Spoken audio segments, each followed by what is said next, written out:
where we focus on empowering the African American community. Today, I have with me the lovely Miss Daffney Rucker. The title of our podcast episode today will be From Devastation to Destiny, the untold story of Daffney Rucker. Trusting God and creating a legacy. How you doing, Queen? I'm doing wonderful. Thank you so much for being willing to come on my platform and share your story. I'm honored. So we're going to go ahead and just dive right in. So if you could just tell me a little bit about yourself. Like, who is Daffney Rucker? Daffney Rucker is from a little small town called Heath Springs. So I'm just Daffney. So I can say that. I love people. I love family. Family is my everything. So pretty much me, I just find myself being a grateful person just to be here in the world. That's what I find myself as. So this podcast is about you and your testimony with everything that transpired with your husband. Yes. How was your husband? For like the world and people who don't know. My husband was amazing. My husband loved people. People loved William. He was just a people person. And everywhere we went, they were like, there's William. I mean, he just had the best personality. And God gave him to me. And I'm so grateful for that. Because it's like he could have chose anybody, anybody in the world. But he chose me. And it's like, he was just so strong and just everybody loved him. I can't explain. If you talk to anybody in Lancaster, he would go fishing. He'll just come by and give everybody all the fish he caught. He was just a generous person. So, like, how did y'all meet? How did you meet your husband? Well, I met William, Applebee's came because we didn't have anything in Lancaster. So I met him at Applebee's. And Really? Yes. Late night. That's the craziest thing. It was late night because I used to work at Springs, and I worked second shift, so we would get off late. And so one night we got off really late, and we were there.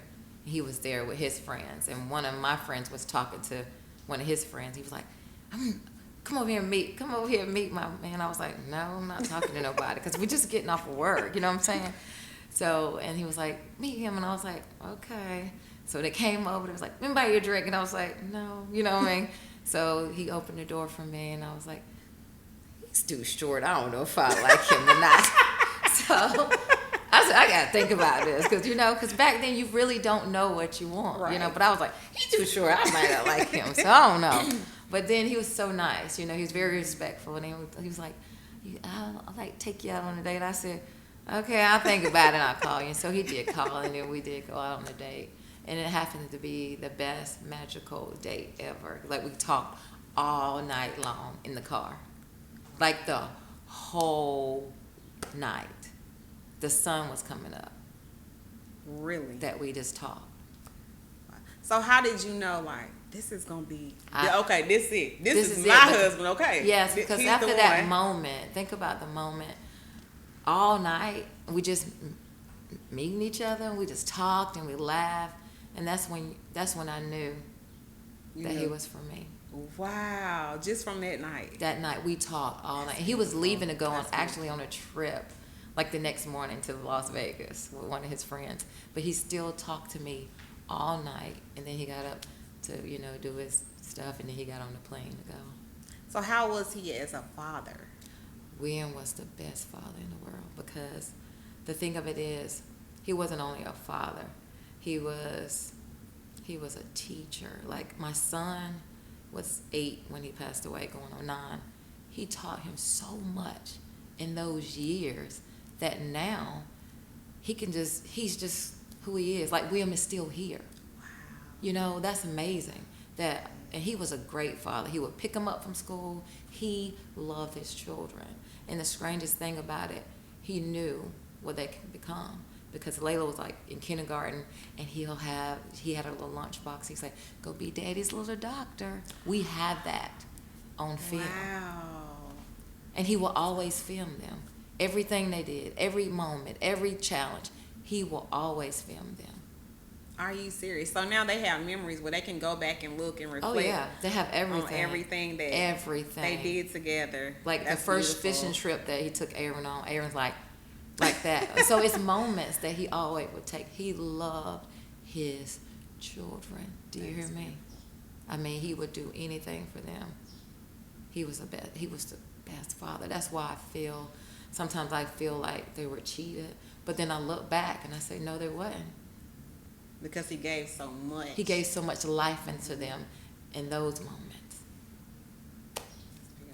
So, what kind of businesses did you and your husband have together? Well, my husband had the bail bonding company. Okay. You know, I didn't really do that. Okay. And then he sold cars, and he was also a magician. He did the funeral home. Really? Nobody knew that. So he embalmed. Yeah, he was a mortician. Wow. Okay. Yes, he was. Okay. So I stayed home, and then I started working at the law firm a little bit with my girlfriend. But it wasn't really mine. I would just do certain things when he would go fishing. So you just helped? I just helped. So the bail bonding company was William Rucker. Okay. So you was the helpmate. Okay, Yes. then. Yes. Mm-hmm. So if you can think back to the day that you found out that you had lost your husband, can you walk us through that? So it was like one Sunday, and my daughter had cheer competition, and of course Aaron was with William in San Francisco with his dad and brother and sister and all my niece and nephews. So that particular day was a good Sunday morning because we was getting up, getting ready, and my sister-in-law was coming over to pick us up, actually, because we was going to ride with her to the competition. And so that morning, William called, and he was like, we're going to be on TV, and because we out here, we're going to be on TV, and you're going to see us because I'm going to have Aaron on my shoulders. So when my sister-in-law came over, William FaceTimed me. He never FaceTimed. Never. I mean, never out of all we have iPhone, never FaceTime. He FaceTime. And my sister-in-law would look at him and say, William, look at me. And she made him look at her. And then he was just telling me, yeah, I told you we're going to be on TV, so you got to look. And I saw him. And so we turned it on, and we saw him, and they were waving. They was in the crowd for the Super Bowl because it was Super Bowl 50. They were in the crowd and everything. So they were at the Super Bowl? They were at the Super Bowl. Wow. That's where my husband was, at the Super Bowl in San Francisco. And so that day, we kept on. So me and, my sister-in-law, my niece, and my daughter got in the car. So we were going down 521, and then I got a call from this lady, a strange, from San Francisco. And she said, are you Miss Rucker? And I said, I am. And she asked me, she said, can you tell me what your husband, medicine that he's taking? And I said, why are you calling me to tell me that my husband is not here? He's dead? And she just dropped the phone. And then somebody else got on there. And she said, I just need you to tell me. I said, well, I know he's taking, his medicine or whatever like that. But something inside my spirit or something inside of my soul, when she said that to me, I knew something was wrong. Because y'all were that close. Y'all were so connected. So connected. That you felt it. Mm-hmm. He was actually before my she soul. even said anything, Before she you even felt it. say it, I can feel it. So my daughter was in the back, and then they called me back, and they said, he's gone. And I said, I know. So my sister-in-law was driving a car. She was all over the place. The car, I was like, we have to calm down. You know what I'm saying? Layla was hollering. It was just a mess. So we finally parked on the side of the road. And I said, God, I know this is not happening. You know what I'm saying? So we just didn't know what to do. So we went to my other sister-in-law's house, and we had to come to an agreement about, some things or whatever. My daughter passed out. It was just, I can't. I just feel like no one should ever feel like that. To go through that. Go through that at all. Because the thing about it is, William was my William. Wow. So, you find this out? And I went to my sister-in-law's house, and Everybody was there. My mom came. There was so many people there that came. But I think I was just in a state of shock at the moment. You know, I was just there, listening. Everybody, I can hear everybody, but I was just really there. And so I just was there, and I knew I just had to calm my daughter down. I just had to be strong for her, be strong for my kid, you know, my kids at that moment. So I just didn't know what to do, really, tell you the truth. So, and I told my mom, I said, Mom, I'm going to die. I'm going to die. I can't do this. And she said, no, you're not. You're not going to die. I'm here with you. And I was like, I know, but this is like, Win was everything. He was, I didn't do anything. No bills, no nothing. You know what I mean? He took care of everything. So I didn't know how to do. I'm like, what am I going to do? I don't know. You know, he's the provider. When your provider is gone, taken from you, think about that. So we went there, and we had a think of a plan to bring him back home. Luckily that I had a great family. Wynn's family was great by getting him, you know, knowing people to get him back to Lancaster for me.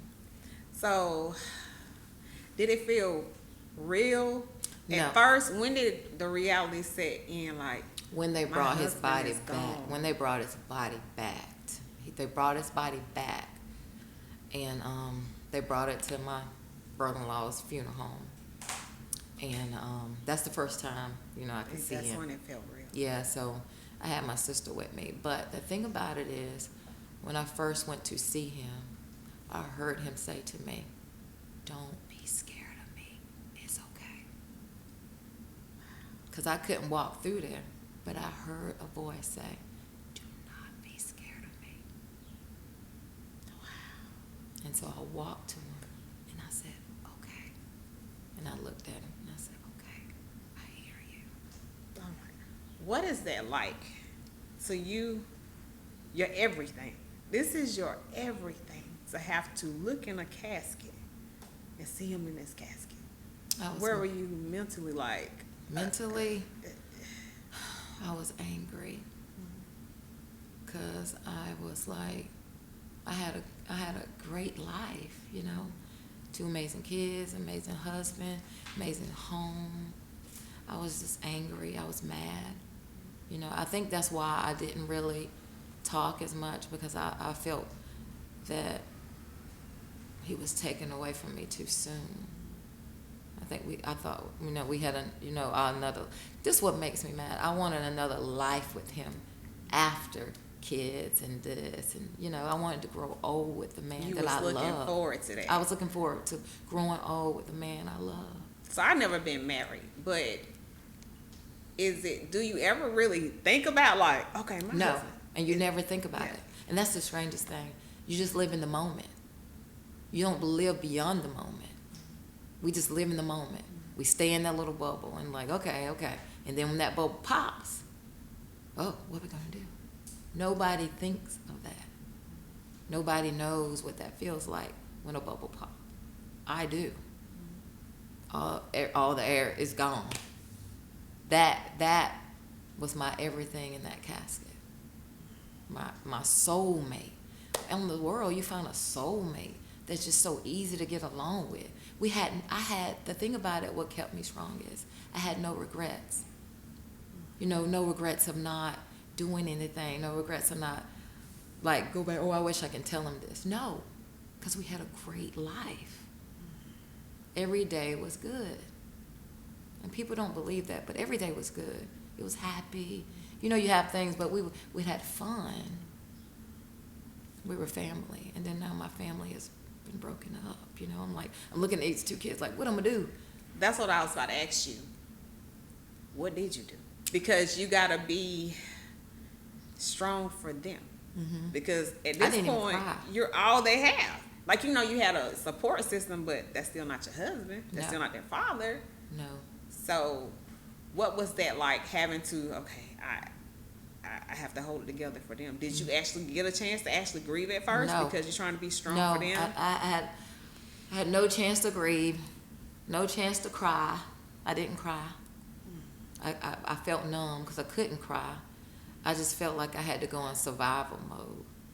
like from not the grief I put behind me, because I had to survive for the. I had to make some kind of plan with these kids I have. You know what I mean? I'm looking at two little kids who love their father. Like, what am I gonna do? So I was so that night I wasn't sleeping. So one morning I woke up, something heavy was on my chest. Like I can feel him come to me and just hug me. It was so heavy, like I couldn't move. And he was like, it's okay. Like just holding, it's okay. Then I burst out crying. And that's when you had your mom. That's when I had my mom. But you felt him. Mm-hmm. Even in death, you still. Even in death, I felt him. I felt him still coming and covering me. Oh, God. So that's how I knew I was going to be all right. He wasn't going to leave me. That's beautiful. He was going to continue to be here for me. So what did like picking up the pieces look like? In the like days after, like okay, it was a puzzle. What was it like when you initially got to the point when you this house that you shared with you and your husband, and now you have this home that's occupied with you and your children? I wouldn't go there at first. Really? No, I didn't go there at all. Wow. I went to my mom's. I did. I went to my mom's house. I stayed there for 2 or 3 weeks. I can't remember how long. And then the day I decided to go home, my mother-in-law came home with me. And she slept on the couch with me. Oh, she so did. you weren't there by yourself? No, she slept with me, and she slept on the couch, and she made sure that we was good, because I stayed with my mom, and then she came, and she stayed that night. I didn't go home. I locked it up. So she just lost her son. And you just lost your husband. Mm-hmm. And she comes and she sits with you. She did. That is beautiful. She did. That is beautiful. Even though she's broken, she broken. realized that you're broken, and y'all can draw strength off each other. Yes, and she slept with me on that couch. She did. She slept on the couch, and I slept in the bed with the kids. That's beautiful. But I did go home, honey. It was a journey going home, because God sent some angels to come help me. Like I had a lady that was my OBGYN. She lost her husband, and she would call me, and I was like, she called me. And then I went to Elevation Church, and I met this lady that has been phenomenal, who has not left my side, Robin, and she lost her husband.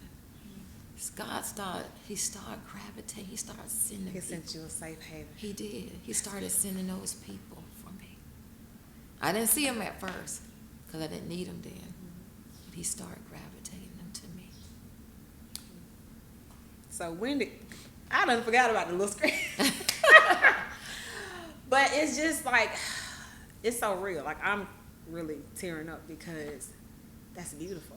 It's real. What you've experienced, like, just to have a soulmate. That's a lot of people really don't even get to experience that. And my best friend told me that. She said, she looked at me when he died. She said, Daphne, at least you had it. Yeah. So I had to keep saying that to myself. At least I had a soulmate, instead of saying, putting the picture on, I'm going to find it again. The point of it is, I had it. You got to experience that. Mm-hmm. So, okay. So now you like pretty much a single parent. I am. Walk us through what that was like. The adjusting. Just that alone. Like the adjusting of making decisions, because I never made decisions on my own. No. It was always we are making the decisions. That's the adjusting.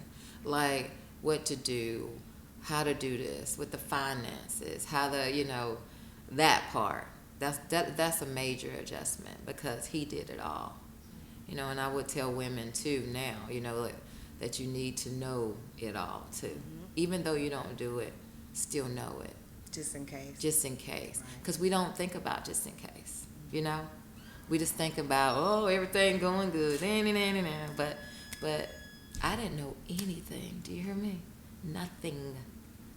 So I had to really physically pray. I read Psalms 91 over and over and over and over. And God covered me. And he strengthened me. And so my mom was my everything. My mom was she was right there beside me. That was your rock. Oh, that was my rock. Because I knew back in the day of church, my mom was a musician. as she has passed away also.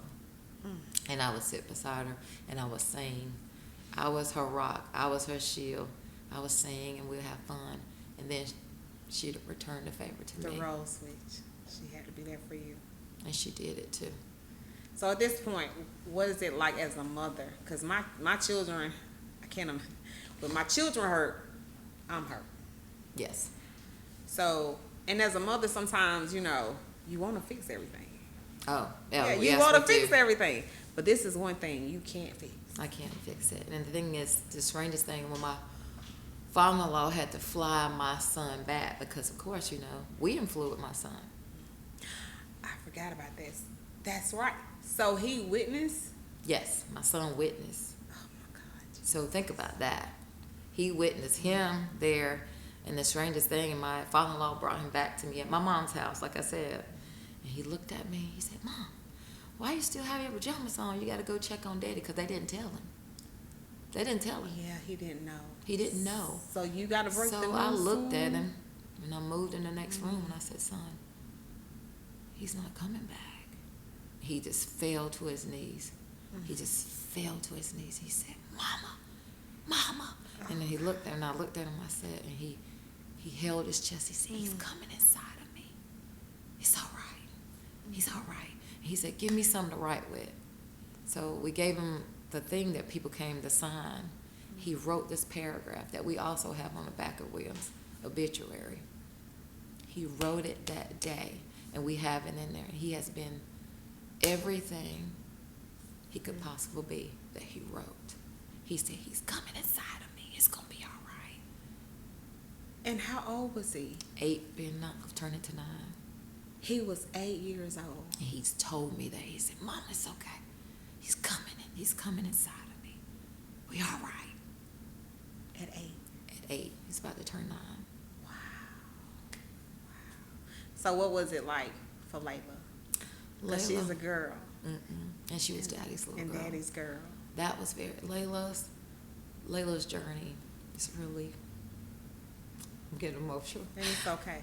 It's Because a safe space. It's okay. She loved him so much. And it was very hard for her. And at times, that's why my grief went to the back, because I had to be her safe space. She really took it bad. She went through a lot of challenges what she didn't want to do, and I kept saying to her, you gotta keep going. You gotta keep making Daddy proud, because he saw it in you. So you gotta see it through. You have to keep pushing. And so she'll cry, she'll get back up. And I just had to be that mama. You don't know what you're going to be until you go through something. Till you in it. Till you in it. So I had to really comfort her. I know a lot of people probably like, oh, she's spoiled. Yeah, she is. She's still spoiled. Yeah, to this day. She's forever going to be spoiled. But she was weak. Girls are different. That's right. They're totally different. You have to build them up. I kept building. She but she knows the Lord. And by me knowing him, teaching her to know him, that's what strengthened her. You have to have that foundation, because you're going to use it. I don't care if it's good, bad, happy, sad, you're going to use it. Definitely. So before everything took place, and when you look back and you reflect, was there any other signs besides like him FaceTiming you? The only thing is, like, 2 weeks prior for him going to San Francisco, I don't know if it was a gospel fest that was on, or it was something on. They used to have the gospel things where we see the gospel. I can't remember what it is. I don't know, but it was something on. And so we all were on the couch watching it, and that's strange because we don't watch, something like that. We go to church and do stuff. And they were singing this song, "Oh, it's Jesus. I have touched the hem of his garment." And I was crying, like crying at William's feet, just crying. He was looking at me. He was like, "Why are you crying like that?" I mean, crying, sobbing, like I've touched the hem of his garment, and his blood has made me whole, and it was making me so emotional. I'm like, "What is wrong with me?" You know what I mean? Yeah, Like, why am I crying? You know what I mean? I never cry like that. You know what I'm saying? And Layla looking at me, she's like, "What's wrong with you? Why are you crying like that?" I never would cry in front of them like that. But that was God preparing me. You just didn't even understand. While I was crying. And nobody ever knew. I cried my eyeballs out. I mean, like, "What's wrong with you?" Girl, that was so funny. But he was working then. He was gonna let me know that I'm gonna need him. But I didn't know. You just didn't know. So, like, what was your relationship with God like prior to losing your husband? Well, I always had a relationship with him, you know, because as, you know, growing up, we grew up in church, you know, we sing on the choir, you know, we do the things. But my relationship with God got so close. Because guess what? He's the only one. You needed him. I needed him. No matter what, I had to turn to him. So I would go to my old songs that my mom used to sing. Old ones when they had Quartet, the Truettes. Back in the day songs. Back in the day songs. You know what I'm saying? No, that good feeling songs that make you feel good songs. So I had to turn back to them. You had to go back to the root. Go back to the root. Yeah. So I went back. I would go in my bathroom. My bathroom was my place. That was your safe haven. I would hear stuff. I would hear the songs I need to play. I'll play Shirley Caesar. Yeah. I would play just old stuff, you know. And so once again, I went to Elevation with Robin. She would send me books, send me verses. And you have to have people in your life like that to hold you accountable. She prayed with me. And then when I couldn't, because those times I couldn't pray for myself. So you have to find people in your life that you know truly wants the best for you and want to get you through this. They're praying for you. You don't know it. Praying for you when you can't pray for yourself. Yes. And you turn back over, like I turn back and I look back at it, I said, did I even pray? You know, I'm like, yeah, because I don't even think I prayed. Is there ever a time where you were, how did you feel? Like, your relationship with God after that happened? Mad. Are you mad? Are you questioning? I was mad and I was questioning. I was like, look, why would you take my good man? But God takes the best. That's what he said. That's right. He takes the best. And sometimes he takes the best because he knows what he have left for the rest. Like, because guess what? My kids are so successful. Because some people, I truly believe, have to leave us to grow us. You know, because I really have grown a lot. You know, when I was with William I was William. Daphne was not there. Who is Daphne? So you had to discover who you were. Yes. Outside of your husband. Yes. And losing him forced you to know, do that. To know Daphne. To know who. I don't know. I didn't know who I was. I was just William's wife. Everybody coming to me, that's William's wife. That's William's wife. But it forced me to know God in the way that I know him now, that I love him so much and he loves me. And I know now who I am. I'm this beautiful, bright person that God created to live through this, to show people that even through your storm, even through your pain, even through your rain, there's always a rainbow. Oh, that's right. There's always a rainbow. Right. A living testimony. Yeah. And the rainbow is what? God's promise. That's right. That's right. Ooh, we done got out. just been flowing. Oh. It's just been flowing. I love this, but we already talked about a lot of this. So, can you just talk about what does it mean to you to truly trust God after everything you've been through? What does that look like? It looks like the yellow brick road.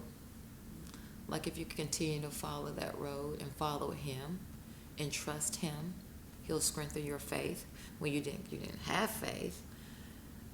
It'll strengthen your mind to make you want to do better for yourself. It'll strengthen your soul. It will strengthen parts of you that you didn't think was there. And then when you turn around and look back over your life, you have to show yourself grace because you don't see that in that moment.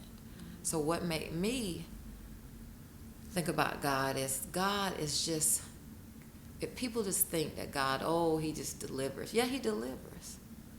But also, the devil is real. That's true. As God is real. That's true. So you will hear his voice sometimes. Oh, don't do that. You want to be mad because he took him away from you. And you know what I mean?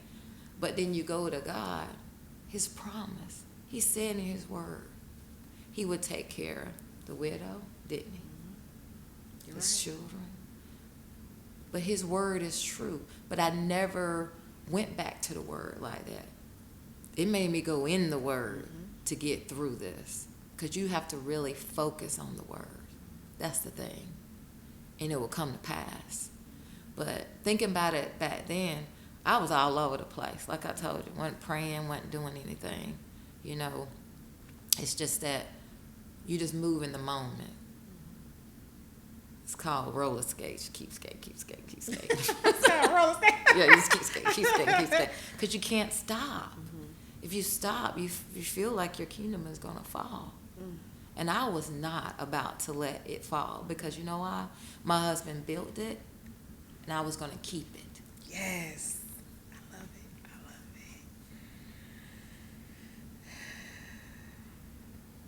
it. You just got me like, I'm trying to get it together. Sorry. It's okay. I'm trying to get it together. How did you begin to redefine your purpose and finding meaning in life after your husband's death? I think it was my children looking at me, looking at me, and I'm like, look, because my husband had the business, like I said, but it really wasn't on a street front, on a billboard. It was just him, doing him. So I think it was my children. Mainly, it was my babies, looking at them and saying, Layla gonna be a doctor, Aaron's gonna be whoever he gonna be. It was just me looking at them every morning, in their pain though. The pain of them, that's what it is. I saw their pain every day, every morning, every night. And so looking through their pain, I knew I had to do something. I knew William was gone, so I could not let myself be gone. You're all they have. I'm all they got. You know what I'm saying? So I had to show them that you can make it in this world, no matter what you go through or how. You're going to do it. And I was going to do everything in my power. I don't care how it was going to happen. I was going to make it happen. I didn't care about people. I didn't care about what people said. I didn't care about how I was doing it. I was doing it my way. Because, of course, I had some challenges. Because I didn't know. Like I told you, some stuff I failed in. But, look, I'm successful. Look at you now. Look at me now. Yes. And my daughter's going to medical school. My son's going to college, and he's gonna do great in his profession because I know it. My little lawyer. So once again, you go back to those old songs that our ancestors, we don't think about that, but they paved the way for They us. did. Those old songs paved the way for us. Because sometimes I look back and I say, and I wonder why my mom said, may the work I done speak for me. And I was like, and she's right. She's right. The work I've done is speaking for me through them. So you have to I've learned that through this pain and through this grief. What if I didn't have that? I don't think I would have made it. So the grief helped you and prepared you in And ways. it improved me. It gave me glory. It gave me self-confidence. Because, people will come up to me and say, oh, you're so pretty, but I didn't think it. I didn't feel it. You don't feel that in that moment. You don't feel good. You don't feel beautiful. I didn't feel it. They would talk to me, oh, you're doing good. I didn't feel it. I was numb. But after William's passing, it took a while. It's been 8, almost 9 years, and I finally just started feeling myself that I'm good. I think I just did the moment for the kids. Daphne was last, and it's okay. Oh my God, you were last. And it's okay. And that's okay. It's okay. Well, tell me, I'm over here, Daphne. Okay. It's okay. It's okay. It's okay to be last, and people they always want to be first, but it's okay to be last. It's okay to be last. That's beautiful. So when you talk about now, William's transition, and now you have to focus on running the businesses, and you don't have a clue what to do. What? Once again, God sends His people to move through Him to move to you. Like people will come to me, and like I will have people, and I will ask them about the business, what I needed to do, and they were very gracious to teach me and tell me. When I didn't know. But that was William's work that he done, because the people he helped me. Now they're helping you. So he's still covering you. Still again, covering me. So covering you with the business. Still covering me with the business. Still covering me with the kids. He's still here. And that's what a true soulmate does. He leaves you on this earth. But in the spiritual realm, he's still working. He's still working. And the spiritual realm is the best place to do the work. I had to believe that, and I had to truly feel that, because we feel like once we're here on this earth that, the people here and they got to do this and do this. But the utmost in that realm, when they go away, they do a lot. That is beautiful. Still covering you. Oh, he's still covering me to this day. He's still with me. And that's what I had to put in my mind. Like that business I run is called William Rucker Bail Bonnie, because that is my husband. And he's still in there with me. He's still in there with you. Teaching me, guiding me, telling me what to do, and just being there for me. But one thing he did tell me, that he will always be here for me. Like I would have dreams. I would have vivid dreams where I'm in line somewhere and he'll come. And he wouldn't speak, but I was seeing. And do you still feel him? Sometimes. Sometimes you do. But sometimes I feel like now he wants me to, I can feel this, that he wants me to be happy. He wants you to live. He wants me to live. I can feel like, because I'm having some dreams, I'm like, why he acting like that in the dream? Or what he's doing in the dream? Because I'm a real believer of a dream, dreams and stuff like that. And I was like, is he trying to tell me something? Because one time he came to me, and I was so happy. I was like, you're back. Everything's okay. Everything's fine now. We can go back to normal. And he faded away. So he was teaching me that I had to learn to go on without him. He came, but he left. And I was like, why would you leave me? Everything's good, But he was teaching me that I have to go. It's your time. It's my time. He put you on the back burner a lot. A lot. And, now it's your time. It's my time, And that's scary. You might be like, oh, happy. No, but that's scary to me, because you don't know. I don't know. I just don't know the next thing. Like both of my kids are gone, and I'm like, what I'm gonna do? Keep picking up the pieces. Yeah, and pieces. and like I said, a puzzle has pieces, and then it'll unfold at the end. And I'm praying that God still be with me and continue to show me what I need to do. What's my next life? That's what I'm praying for. My next journey. What is that going to be? You know, I'm praying for that, because through the grief, you know, everybody go through three. Like, it's like stages of grief, like 3 or 4 stages or whatever. But I want to know, where's my thing, you know? Is this going to be it or what? But right now he's still telling the story. He's still working behind the scene, okay? He's still working on it, but I'm feeling better. I can say that to you. That's good. I'm feeling better inside. Like my soul has healed. Because I didn't ever think I was going to heal from this. No. No. You don't physically heal. You know, I just feel like I thought I was just, William was my everything. My rock, my shield, my comforter, my best friend. And how long were you all married? Like, we were married 13 years, but we were together 7 before we got married.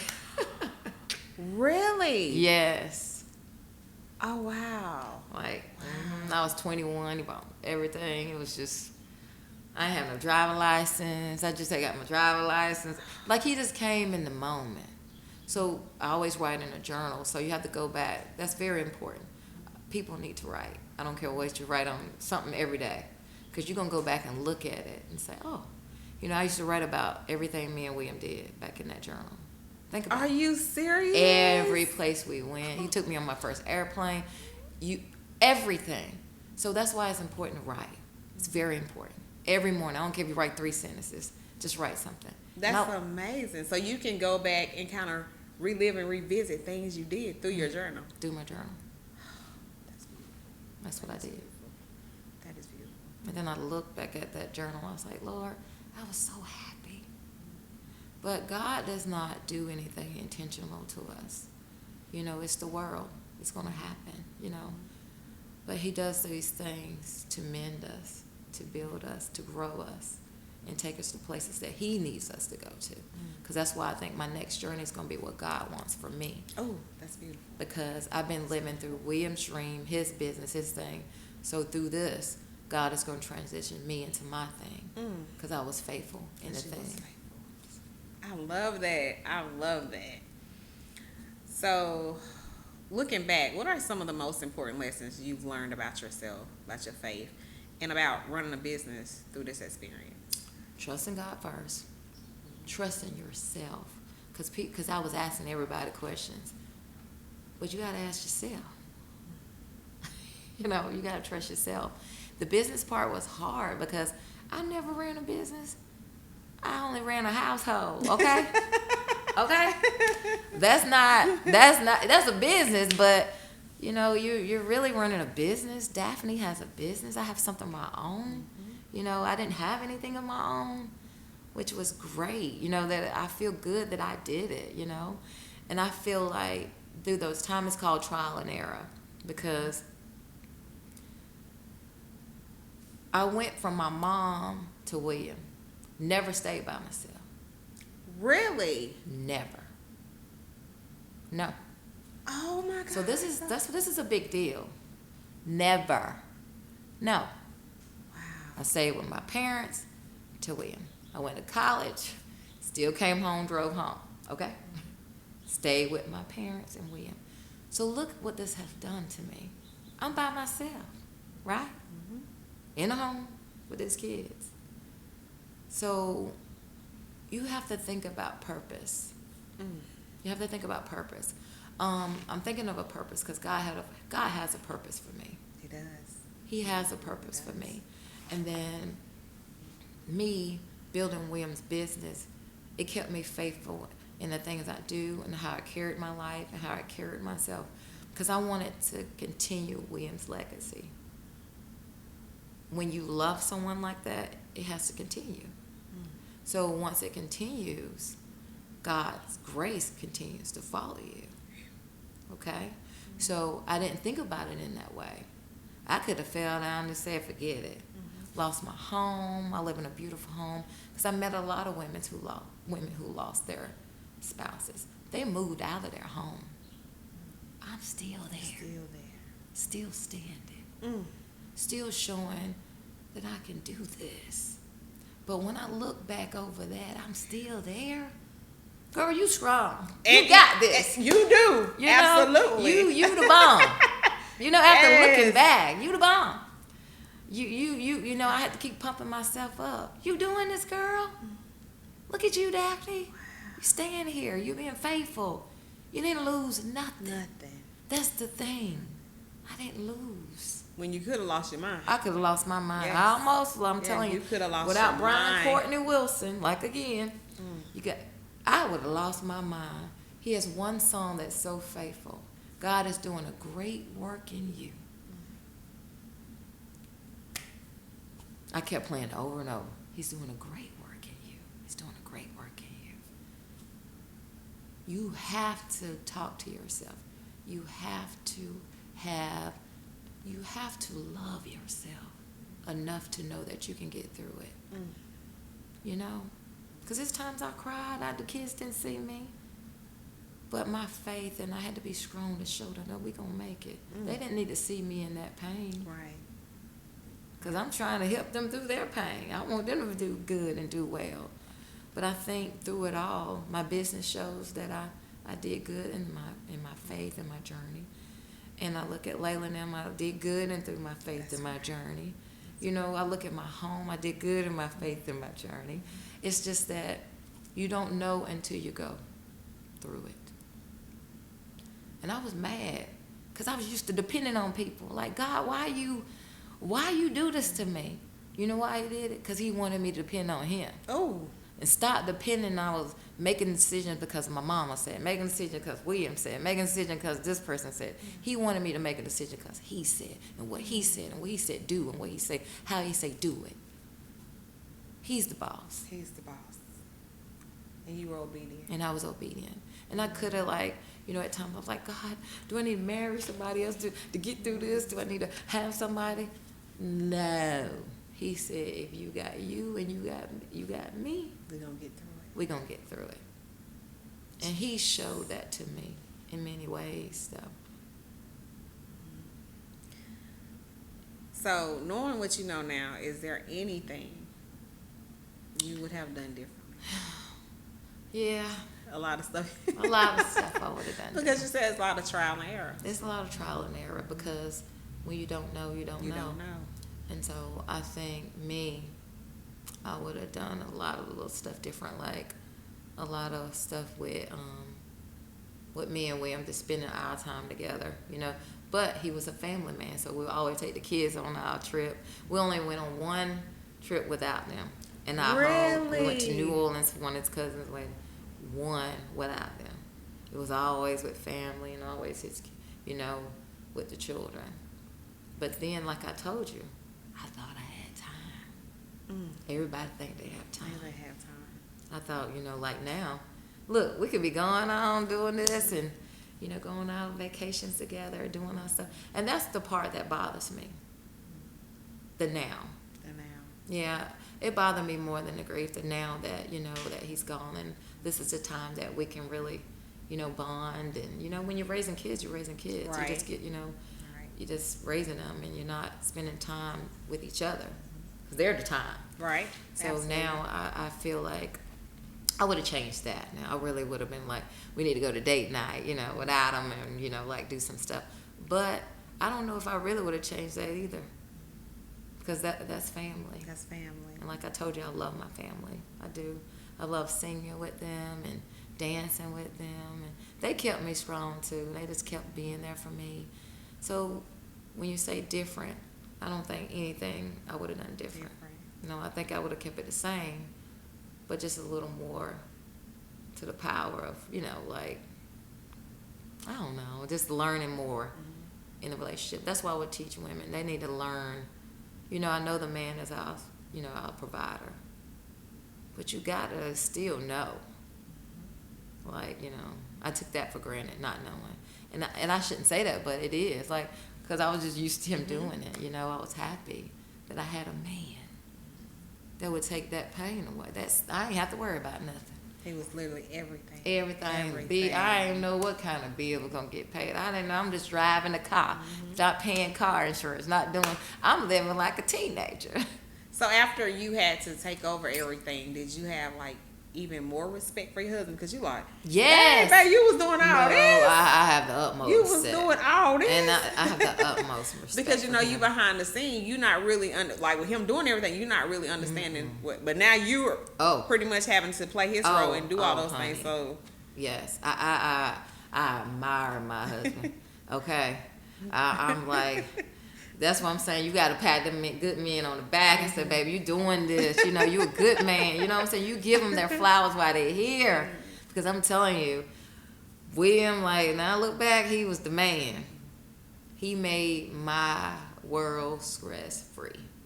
He probably was worried, but that's what a good man does. He shields you from it. He was a good protector of that. You know, and I just... That's what I say. I just look back and I'm like, why William chose me? And why would he choose me? And, you know, I'm just a little simple little girl that just, you know what I mean? Why? But I know why. Because he knew I was wrong. And God knew it too. God knew it. God knew it. He knew that he had to bring that out of me. Certain things don't come out of you until certain things leave. That's good. You never would think that. But think about back over my life. Would I be doing this? Would I be, you know, having this business like that? Would I be, you know, you got to think about that. That is good. That's, yeah.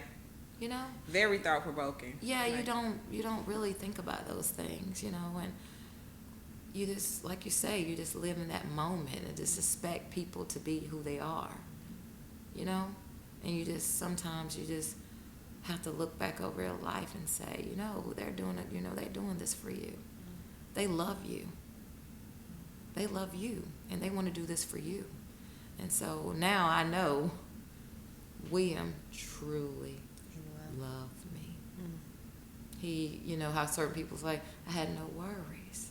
But now, girl, I'm like worried about, Lord, and my daughter picked the school all the way down in Florida. I'm like, Lord, how I'm going to pay for that? How I'm going to do that? How I'm going to do that? Think about it. He was taking over everything. I had to worry and leave her down there. I had to worry how I'm going to pay this. And like you said, have a house, the business, have a daughter in college and one here. And it's only me. It's just you. But the thing about it that I am so grateful for is I did it all with William Rucker Bell Bunny. I did it all through that. I didn't work for nobody. You understand? I did it all through that. And that's the most amazing part in my life. I did it through that. Yeah. The business that I kept going and kept trusting God to be good. Layla went to Florida through that. I kept my house through that. I didn't have to go work for nobody. That's the amazing part of God. Girl, I'm grateful. I know he ain't gonna leave. I don't care what nobody say. He will not forsake you. He will not leave you. He will stand by you. I'm a living witness. Because think about it. I was like, Lord, I'm going to have to go get me a job. I'm about to go work. Think about the emotions of things that's going through my mind. How I'm going to go work for somebody. I got these 2 kids I got to pick up from school. I got to go think. Middle school and elementary. What am I going to do? How I'm going to work a job all day. You know what I mean? And do that. But look what he did. Look, see what the Lord has done. Like an old song again. Yes. Look. Didn't have to go work for nobody. No. God, he made it work for me. And that's why every morning I get up, I say thank you. You made it work for me. Just say it every day. Because he's going to make it work. No matter what you do. Even if you have to go work for somebody. Right. He gonna make it work. He gonna make it work. But he knew that I couldn't do that with them kids going through that kind of tragic stuff they was going through. That's right. I couldn't leave them. So he made provisions for you. Yes, he did, because I couldn't leave them. You know, they were stuck to me like glue. I couldn't even go nowhere. What you doing, Ma? You know, even now to this day, Aaron, okay, my son. At the hip. What time you coming back? You staying too long. Because I feel like they have that sense of when we, like Layla has that, not coming back. Think about it. We didn't come back to Layla. The trauma. The trauma of not coming back. Think about that. And I think she still lives through it, you know, and that's why I try to be this great foundation for her to know, you know, yeah, like I said, she might be spoiled, but I still have to be there for her. That's right. I don't care what happens or what does, I'm going to be there for them. That's right, be there for I don't care what, I'm going to do it.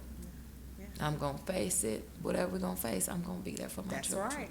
That's right. And because the thing about it is they're a part of William. He's still here. That's that legacy. He's still here. And I'm going to keep building. That's right. That's right. You know, I know, like I said, it's just been a trial and error. But people don't understand how you have to go alone and you have to go alone. You have to go alone. Some sometimes. places people can't go with you. And I was scared of that, being alone, like I told you. But you have to go alone sometimes. You know, and knowing that it's okay. You know, everybody don't have to be with you all the time, you know. You know, you just have, that's the way, being alone is the way you think. Being alone is the way you just find your inner peace. You know, and he speaks to you those times. When you always have razzle-dazzle and all that stuff in your mind, he's not speaking, you're not listening. You're distracted. Yeah, you can't hear him. So I just lived in the moment, like I said, and I look back at everything. Everything is just a journey. Everything is just a test. This is how you pass. That's what happens. Oh, I love that. So what advice would you give to other women who are facing similar circumstances, the loss of a spouse and the responsibility of managing family and a business? I will tell them to show yourself grace. Don't beat yourself up so bad. You know, just knowing that you're going to make it no matter what. You might have to cry, you might have to fall, but you're great in everything you're doing. That you always have to just speak to yourself and just talk to yourself and say, I can do this, I'm good, I'm do this. But I would tell them through trauma and through grief, it's always, like I said, it's always good purpose in it. You know, like my daughter's going to be a doctor. I look back at that. That's the good purpose. My son going to college, he's going to be a lawyer. Good purpose. You know, learn to lean on the good things. You know, I know it's bad, we do, but when you focus on the bad, it gets poison in us. You know, it feeds us stuff. So you got to feed on the good. Even though you feel bad, feed on the good. Feed on the good. Just keep feeding on it. Keep crying. And then one day it's going to break through. It don't rain all the time. That's all right. Sun comes That's out. all right. That's You know, all right. and Can't you rain have to forever. know. And if you need help, that's the thing too. If you feel like you need therapy, if you feel like, always go get it. Don't live in just that. If you need the help, you go get the help. You have to have help.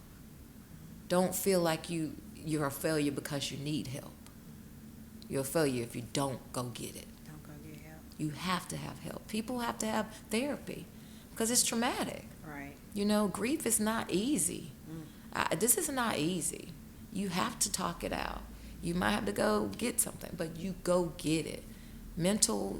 People don't understand mental is really real. Your mental, come on, keeping your mental and keeping sane. That's all right. It's very important in this world. We don't want to get help. Go get the help. Go get the help. Go get the help. Go talk to someone. No, you know, when you go get the help, you going for you. You going with that person. You ain't got to tell the world.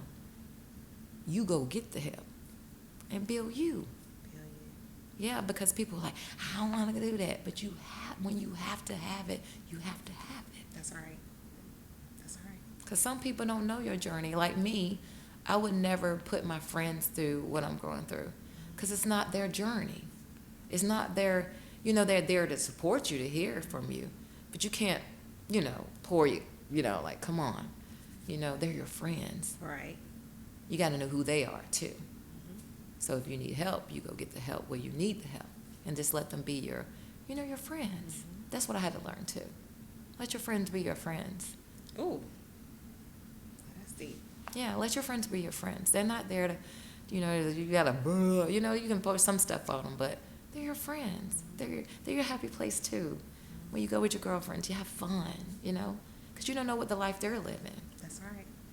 They have their own stories. Yeah, so don't always throw so much at them, and that's what I learned too. Let them be your friends, and the help that you need, let the help be what you need. I said, I'm so grateful. I feel like this interview wasn't just for my audience. This interview was for me. Some of the things you said, just speaking about God and like how He'll be with you, even in the dark places. He will. Because I feel like sometimes, because of the way I work, it's a dark place. I'm leaving for 2 days, but I'm coming back and I'm seeing all the bad things in the world. And sometimes, your mind is the devil's playground. Mm-hmm.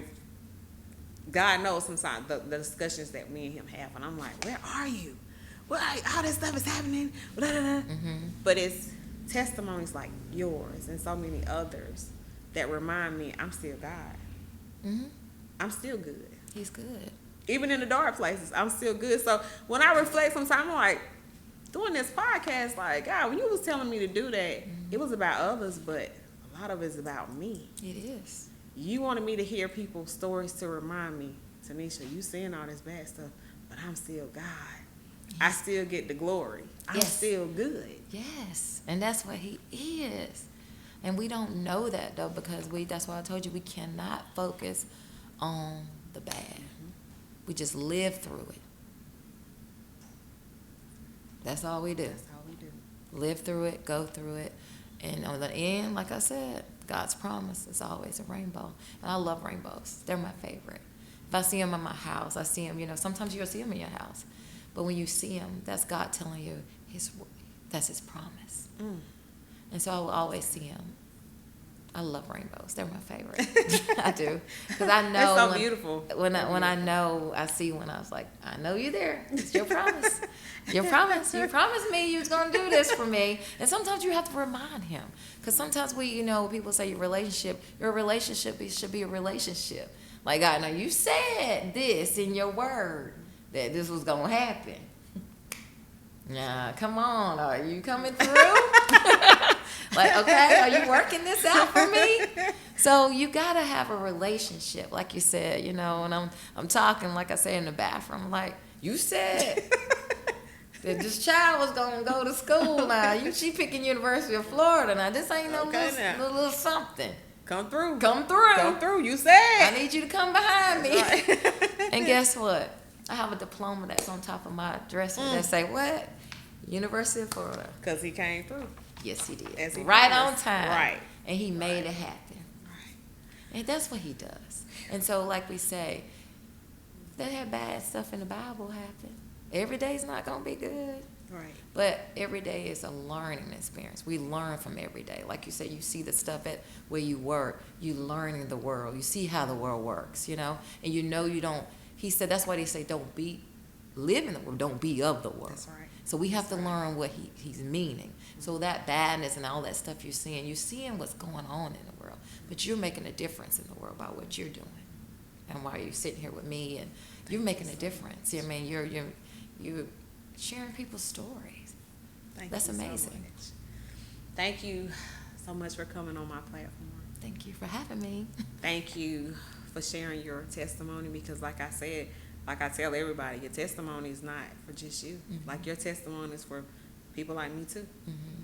Because I've learned a lot, like, about being faithful and trusting Him from your testimony. When I look at you, I just see like how you took all the broken pieces, you and God, and created a masterpiece.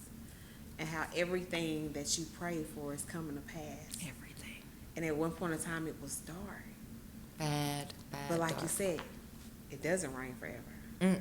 Look it on doesn't. the other side of it. I'm still here. You're still living. That's what He teaches you. You're still living.